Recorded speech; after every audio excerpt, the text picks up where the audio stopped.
ડિંડોલી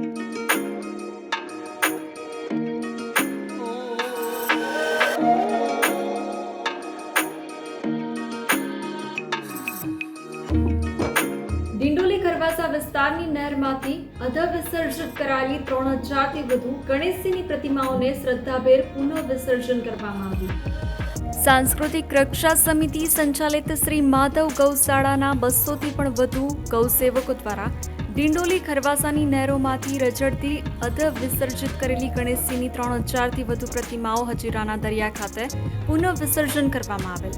સાંસ્કૃતિક રક્ષા સમિતિ સંચાલિત શ્રી માધવ ગૌશાળાના અધ્યક્ષ આશીષ સૂર્યવંશીએ જણાવેલ કે ઉધના વિસ્તારમાં આવેલા શ્રી માધવ ગૌશાળાના ઉધના પાંડેસરા બમરોલી ડિંડોલી વિસ્તારના 200થી પણ વધુ ગૌસેવકો દ્વારા શ્રી ગણેશજીની અધઃવિસર્જિત પીઓપી બનાવટની 3000થી પણ વધુ મૂર્તિઓ ડિંડોલી અને ખરવાસા નહેરમાંથી કાઢી તેને મૂર્તિઓને હજીરા ખાતે દરિયા કિનારે પુનઃ વિસર્જન કરવામાં આવેલ।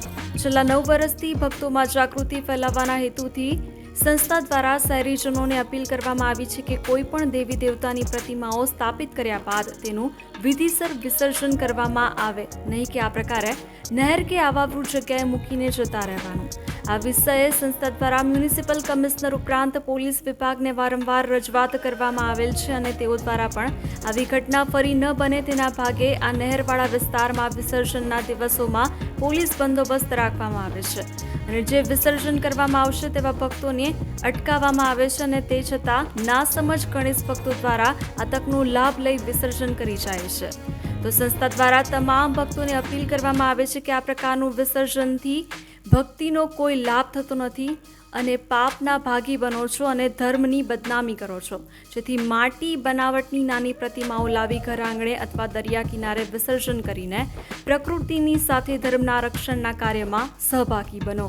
જય ગણેશ, જય શ્રી રામ।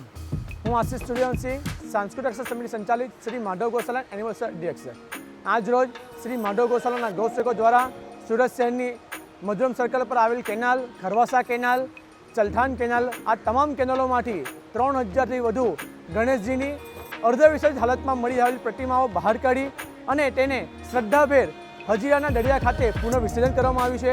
આ કાર્યમાં 200થી વધુ ગૌસેવકો જોડાયા હતા અને સવારથી 6 વાગ્યાથી લઈને સાંજના 4 વાગ્યા સુધી આ કાર્ય ચાલુ રહ્યું છે। સાથે સાથે હું તમામ ગણેશ ભક્તોને એક વિનંતી કરવા માગું છું કે જો આપણે બાપાને આટલા વાંચતા ગાતે લાવીએ છીએ તો એમની વિદાય પણ સારી રીતે જ થવી જોઈએ, ના કે આવી રીતના આપણે કિચડોમાં, ગંદકીઓમાં ફેંકીને જવું જોઈએ। હું તમામને એક અપીલ કરવા માગું છું, આપણે માટીની મૂર્તિ લાવીએ અને પીઓપીની મૂર્તિનો બહિષ્કાર કરીએ। જય શ્રી ગણેશ।